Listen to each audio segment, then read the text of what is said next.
Smart city projects dream या nightmare. Delhi NCR में smart city mission को लेकर बहुत हाइप है। हर जगह बिलबोर्ड्स, एड्स और सोशल मीडिया कैंपेन में दिखाया जाता है कि दिल्ली जल्द ही सिंगापुर या टोक्यो जैसी बन जाएगी। लेकिन हाथी की दांत दिखाने के और खाने के और वाली कहावत यहाँ बिल्कुल फिट बैठती है। स्मार्ट सिटी का असली मकसद क्या था? अर्बन लाइफ को बेहतर बनाना, टेक्नोलॉजी का इस्तेमाल करके सर्विसेज को एफिशिएंट बनाना और सबको बेसिक एमिनिटीज़ देना। लेकिन ग्राउंड रियलिटी में ये प्रोजेक्ट सिर्फ पॉश कॉलोनीज, बिजनेस डिस्ट्रिक्ट्स और टूरिस्ट स्पॉट तक ही सीमित रह गए हैं। तो आज हम इसी मुद्दे की पूरी पड़ताल करने वाले हैं। वीडियो को लास्ट तक देखिएगा। अगर वीडियो पसंद आए तो लाइक, कमेंट, शेयर ज़रूर कीजिएगा और फ्यूचर में रेगुलर आपको ऐसे इन्फॉर्मेटिव वीडियोस मिलते रहें, इसके लिए आपको चैनल को सब्सक्राइब करना है। तो चलिए शुरू करते हैं। नमस्कार, मैं हूं प्रदीप मिश्रा। प्रॉपर्टी मिश्रा शो में आपका स्वागत है। यहाँ हम आपको प्रॉपर्टी और प्रॉपर्टी मार्केट की हकीकत बताते हैं। नो बकवास, डायरेक्ट काम की बात। चलिए शुरू करते हैं। रीडेवलपमेंट के नाम पर डिस्प्लेसमेंट। दिल्ली के कई इलाकों में रीडेवलपमेंट के नाम पर मास डिमोलिशन हुए हैं, जो आप सब ने पिछले कुछ दिनों के अंदर बहुत तेजी से देखे हैं। साउथ दिल्ली के स्लम्स या ईस्ट दिल्ली की अनऑथराइज्ड कॉलोनीज और ओल्ड दिल्ली के कंजेस्टेड मार्केट्स, हर जगह बुलडोजर चले हैं। इन डिमोलिशन का सबसे बड़ा नुकसान यह है कि हजारों फैमिलीज बेघर हो जाती हैं। उनका ना तो कोई प्रॉपर रिहैबिलिटेशन होता है और ना ही कंपनसेशन। कई बार तो नोटिस भी नहीं दिया जाता। आग लगी बस्ती में हम अपने मस्त हैं वाली हालत हो जाती है।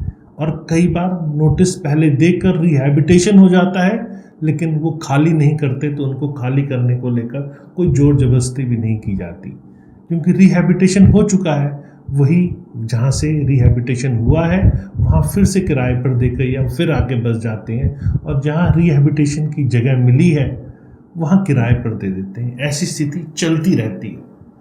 ये मैं सबकी बात नहीं कर रहा हूँ, लेकिन कुछ जगहों पे ऐसा ज़रूर होता है। सरकार आंखें बंद कर लेती है, काम हो गया, लेकिन सरकारी ज़मीन फिर भी कब्जा पड़ा रहता है। अब मैं आपको एक वाराणसी का एग्जाम्पल देता हूँ। वाराणसी में हेरिटेज शॉप्स और मोहल्लों को तोड़कर कॉरिडोर बना दिए गए, जिससे जनरेशन्स ओल्ड बिजनेस जो थे वो ख़त्म हो गए।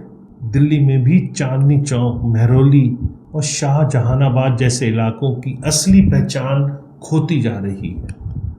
अब अर्बन पुअर की अनदेखी, इसको थोड़ा सा मैं आपको समझाता हूँ।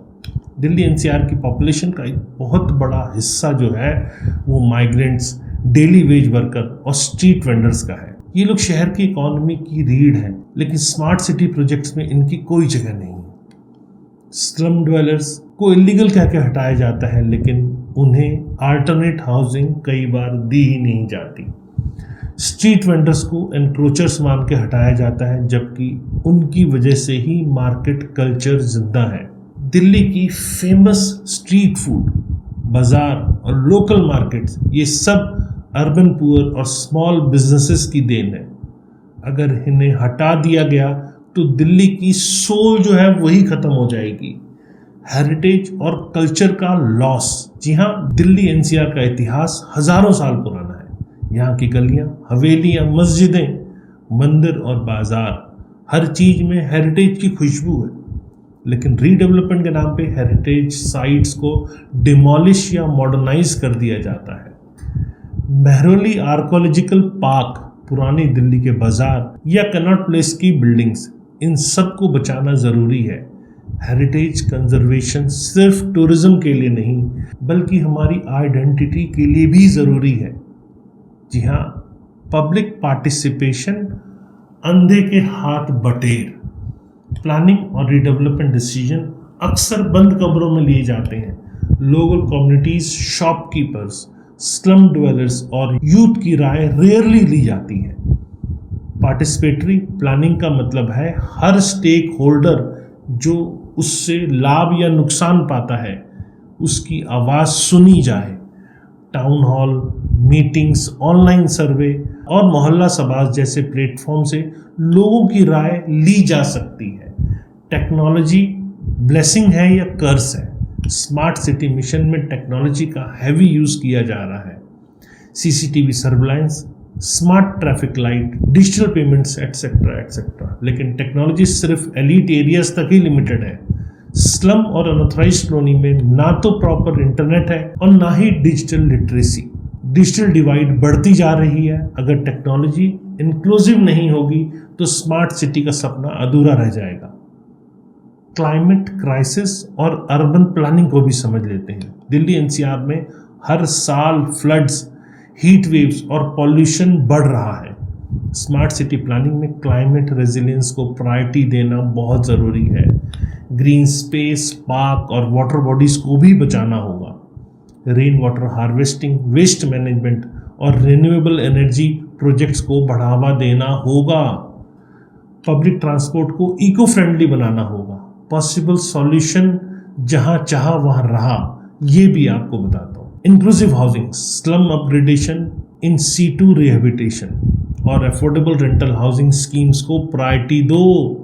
हेरिटेज कंजर्वेशन की बात करें तो रीडेवलपमेंट प्रोजेक्ट में हेरिटेज एक्सपर्ट और लोकल हिस्टोरियन को भी शामिल करो। लाइवलीहुड सिक्योरिटी की बात करें तो स्ट्रीट वेंडर और स्मॉल बिजनेसेस के लिए डेजिग्नेटेड वेंडिंग जोन बनाओ।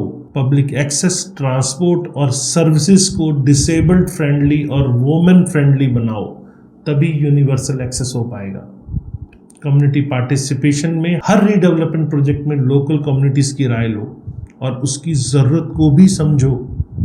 क्लाइमेट एक्शन कुछ कहता है। जी हाँ, अर्बन प्लानिंग में ग्रीन कवर बढ़ाओ और पॉल्यूशन कंट्रोल मेजर्स को इम्प्लीमेंट करो। दिल्ली एनसीआर का फ्यूचर क्या है? जी हाँ, क्या वाकई में बूंद बूंद से सागर भरता है?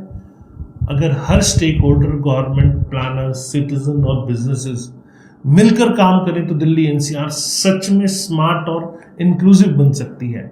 स्मार्ट सिटी का मतलब सिर्फ टेक्नोलॉजी ही नहीं बल्कि सोशल जस्टिस, इक्विटी और हेरिटेज कंजर्वेशन भी है। वैसे नई गवर्नमेंट ने आके काफ़ी डेवलपमेंट्स की है, लेकिन उससे पहले पिछले 10-15 सालों में कोई खास डेवलपमेंट देखने को नहीं मिली। ये दौर शुरू हुआ है तो उम्मीद है कि आगे चलकर कुछ पॉजिटिव होगा। जब तक अर्बन पुअर, माइग्रेंट्स और मार्जिनलाइज्ड कम्युनिटी को साथ नहीं लिया जाएगा तब तक स्मार्ट सिटी सिर्फ एक सपना ही रहेगा। सबका साथ, सबका विकास। दिल्ली एनसीआर को स्मार्ट बनाना है तो सबसे पहले इसे ह्यूमेन और इंक्लूसिव बनाना होगा। हेरिटेज, कल्चर और कम्युनिटीज़ को बचाना होगा। आइए मिलकर दिल्ली एनसीआर को एक ऐसा शहर बनाएं जहां हर कोई गर्व से कह सके, ये शहर मेरा है, यहाँ सबका हक है। कैसी लगी आपको मेरे द्वारा दी गई जानकारी? अगर वीडियो पसंद आए तो लाइक, कमेंट, शेयर ज़रूर करें और फ्यूचर में रेगुलर ऐसे इंफॉर्मेटिव वीडियोस देखने के लिए चैनल को सब्सक्राइब करें। आपके हिसाब से दिल्ली एनसीआर को ट्रूली स्मार्ट बनाने के लिए सबसे ज़रूरी कदम क्या है? कमेंट सेक्शन में बताएं। धन्यवाद। मिलते हैं अगली वीडियो में। नमस्कार और जय हिंद।